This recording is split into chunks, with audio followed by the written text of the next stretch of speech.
औज़ुबिल्लाहि मिनश्शैतानिर्रजीम बिस्मिल्लाहिर्रहमानिर्रहीम। मैं हूं उज़ैर अहमद ख़ान और आप देख रहे हैं मेरा फेसबुक और यूट्यूब चैनल अब्लाग टीवी।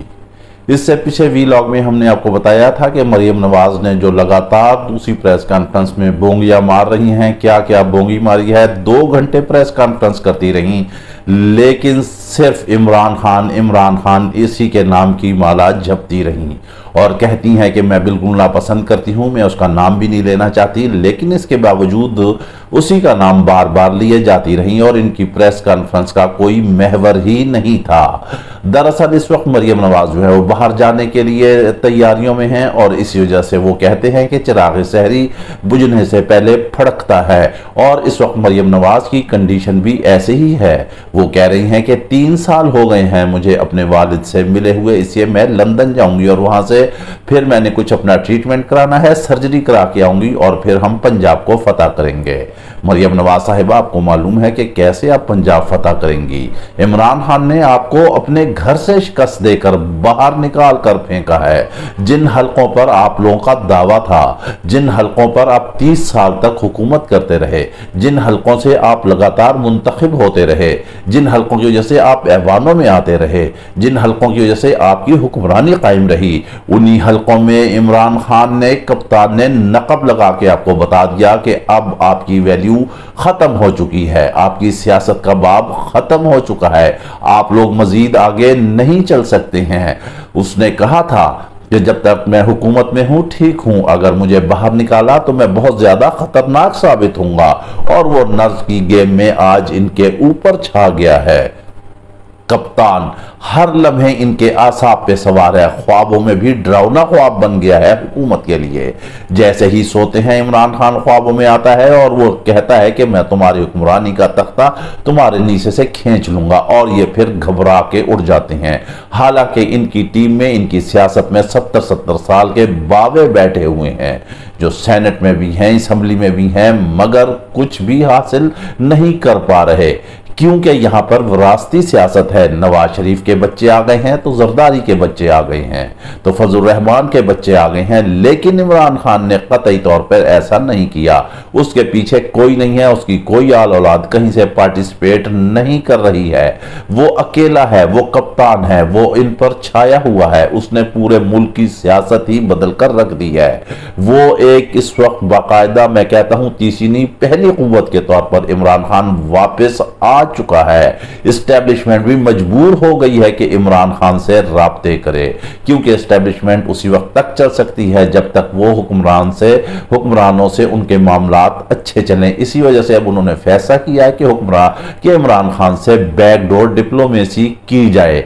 जिस तरह आज तुंदो तेज हमले किए हैं मरियम नवाज ने प्रेस कॉन्फ्रेंस के दौरान इमरान खान पर और बार बार जिस तरह उसे फितना करार दिया है, दरअसल अगर देखा जाए तो फितना जो है नून लीग ने और पीडीएम ने, ये जो 13 जमातें मुत्तहद हैं, ये है असल फितना पर्दाज। इन्होंने सियासत में फितने फैलाए हैं, इन्होंने सियासत में 30 साल से फितने मुतारिफ कराए हैं। इनका हर कदम पे कोई ना कोई फितना था। जब ये आपस में लड़ते थे पीपल्स पार्टी और नून लीग, तो आपस में फितनाबाजी करते थे, एक दूसरे को सिर्फ लफ्जों का हेर फेर है, अल्फाज और इस्तेमाल करते थे, पेट फाड़ते थे, सड़कों पर घसीटते थे, कभी सरेआम फांसी देते थे, कभी कुछ कहते थे। ये वो सारी फितना पर्दाजियां थी जो आज आगे निकल आई हैं। और फिर मजे की बात यह है कि कप्तान जहां जहां जाता है, जैसे जैसे जाता है, अल्लाह ताला उसके रास्ते साफ कर रहा है और वो फतह की तरफ गामजन है और वो क्लीन स्वीप करने जा रहा है।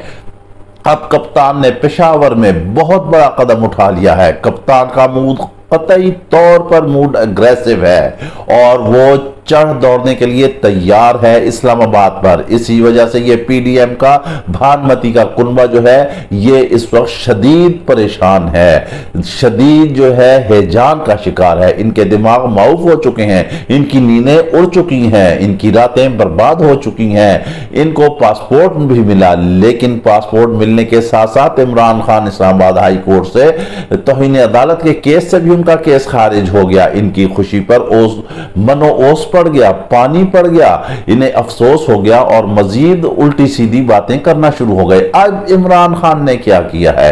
अब इमरान खान ने पेशावर में जो खिताब किया, जो उन्होंने तकरीब से खिताब किया, उन्होंने वहां पर बाकायदा हलफ लिया है और उनके जो साबिक गवर्नर थे, जो फरमान थे, उन्होंने उनसे हलफ लिया। जब इमरान खान ने कहा कि फरमान आओ और इनसे हलफ लो, फिर सब वहां पर जितने भी तकरीब के नौजवान, बुजुर्ग, बच्चे, खवातीन, शुरका थे, उन्होंने खड़े होकर हलफ दिया।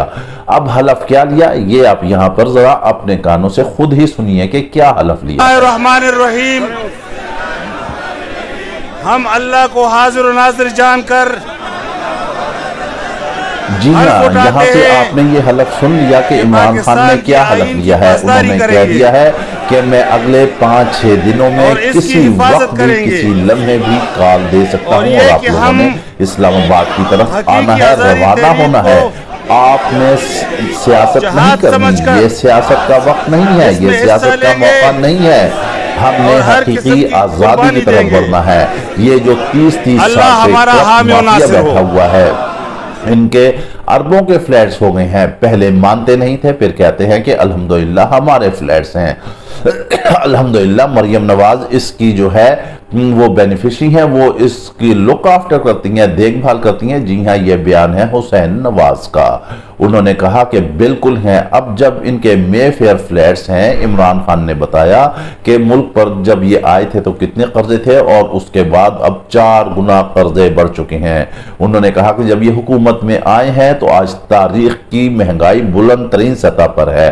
जब मुझे मुल्क से हटाया गया, हमारे MNAs को खरीदा गया, इन्होंने 25-25 करोड़ रुपए दिए इमरान खान के मुताबिक, तो हमारी हुकूमत को सिर्फ इसी हटाया गया कि हम जो थे, हमारी हुकूमत में महंगाई थी। मैं आपको बताता हूं कि महंगाई हमारे दौर में 16% थी और आज 48% हो चुकी है। इसमें कोई दूसरी राय नहीं कि अवाम इस वक्त भूखी मर रही है। आटा महंगा, चीनी महंगा, सब्जी महंगी, हर चीज महंगी, अशियाए खुर्दोनोश महंगी, पेट्रोल महंगा। वो जो 12 रुपए सस्ता करके इन्होंने अवाम के मुंह पर थप्पड़ ही मारा है। पहले सारा कुछ लेकर मुफ्ता इस्माइल के मुंह पर कालक मली के, उससे पेट्रोल महंगा करवाते रहे, उससे चीजें महंगी करवाते रहे और इसहाक डार, और अब वो मुफ्ता इस्माइल आमने सामने है। इसहाक डार कहते हैं कि अब मैंने डील करना है, IMF को मैंने देखना है, मैंने जवाब देना है, मैं लेवी लगाना चाहता हूं या नहीं चाहता हूं। उससे ये कहते रहे कि IMF की डील के मुताबिक काम करे। वो लेवी लगाता रहा मुफ्ता इस्माइल, पेट्रोल महंगा होता रहा, बिजली महंगी होती रही, डॉलर चढ़ाते रहे, हर चीज महंगी होती रही, इंपोर्ट एक्सपोर्ट तबाह होते रहे, ज़र मुबादला तबाह होते रहे। और कमाल की बात यह है कि एक नईम बुखारी साहब जो हैं, वकील भी हैं और आप कह लें एंकर पर्सन भी रहे हैं, उन्होंने एक ट्वीट की है कि इतने सालों की करोड़ों रुपए की तनख्वाह जो है इसहाक डार को अदा कर दी गई है। ये है मेरे मुल्क का कानून। यहाँ गरीब बेचारा 10 रुपए और 100 रुपए को तरसता है। ये कौन सा कानून है? ये कौन सी जमहूरियत है? ये बनाना रिपब्लिक है कि जहां कोई 4 साल बाहर रहे और उसके बाद आकर हलफ उठाए और उसके बाद जो है वो सारी तनख्वाहें भी ले ले।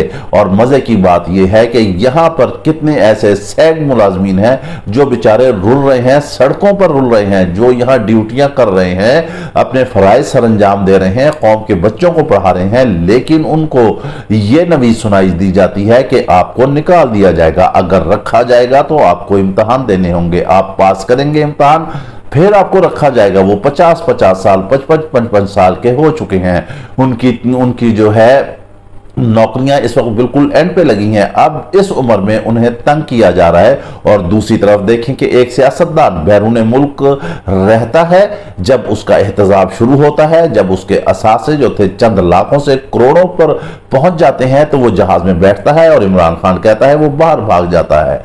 फिर वो बाहर से आता है और 4 साल के पैसे वसूल करता है। ये कितना बड़ा जुल्म है। यही वो खानदान है, इस खानदान की यही हरकतें हैं। इसी तरह मुल्क को लूटा, इसी तरह खजाने को लूटा, बाहर से भीख मांगते रहे और करोड़ों रुपए अब समेट कर तनख्वाहों की मद में बैरून मुल्क चले जाएंगे। इसके अलावा जो बाकी है, आपको पता है कि मनी लॉन्ड्रिंग के केस में भी इसहाक डार हैं और वो इसमें माहिर है। अब यहां से पैसा फिर जाएगा। हमें तो ये खतरा लगता है कि मुबैना तौर पर जो भी सैलाब ज़दगान की इमदाद मिली है कहीं वो इमदाद पर डाका ना पड़ जाए।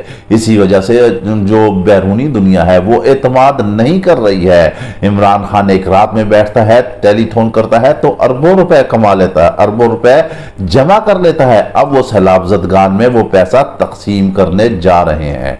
इमरान खान पर दुनिया एतमाद करती है।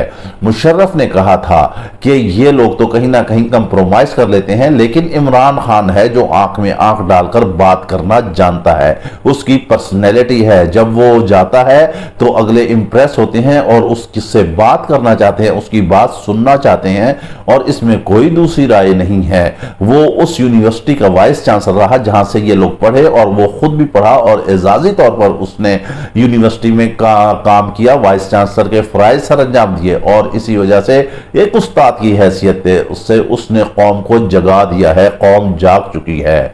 कप्तान अग्रेसिव मूड में है, काफिला चलने वाला है। ये हफ्ता जो है आखिरी जा रहा है इस हुकूमत के खिलाफ, भानमती कुनबे के खिलाफ। इसके ताबूत में इमरान खान कील ठोकने आ रहा है जब चारों तरफ से अवाम का एक जम्मे गफीर आएगा और दारुल हुकूमत को घेर लेगा। इस्टेब्लिशमेंट ने भी हमारे जराये के मुताबिक अब हुकूमत से के सर से जो है हाथ उठा लिए हैं, क्योंकि उन्हें नजर आ रहा है कि इस भानमती कुनबे को किसी तरह भी ये आए थे या लाए थे या जैसे भी था, लेकिन ये उस क्राइटेरिया पे पूरे नहीं उतर सके।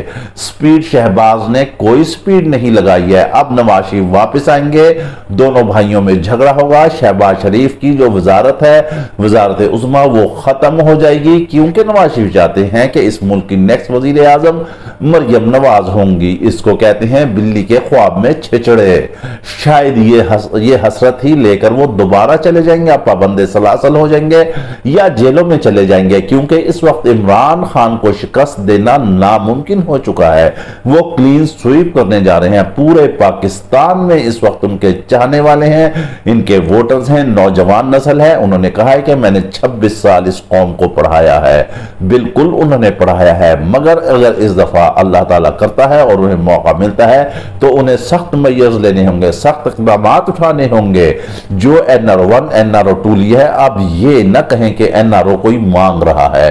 अब कार्रवाई करना होगी। जो करप्ट लोग हैं उन्हें पाबंदे सलासल करना होगा, उनको सजाएं देनी होंगी, उन्हें करारे वाकई सजाएं देना होंगी, उन्हें इबरत का निशान बनाना होगा।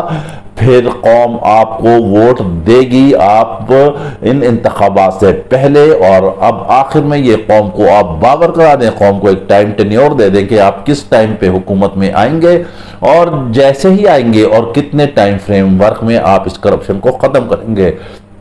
गो के ये मुश्किल काम है, क्योंकि 70 साल की करप्शन यहां रच बस चुकी है, लेकिन फिर भी कदम उठाना ही पड़ेगा, कुछ को इबरत का निशान बनाना ही पड़ेगा।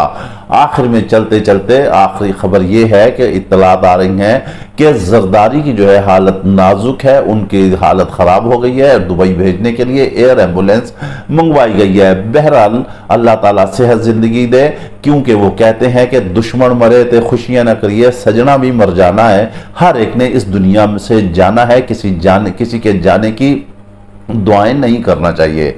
मैदान में मुकाबला करें और हकायक पर आए और इस मुल्क की बेहतरी के लिए कुछ करें। इसके साथ ही आप हमें इजाजत दीजिए। अपना ख्याल रखिएगा। अल्लाह हाफिज।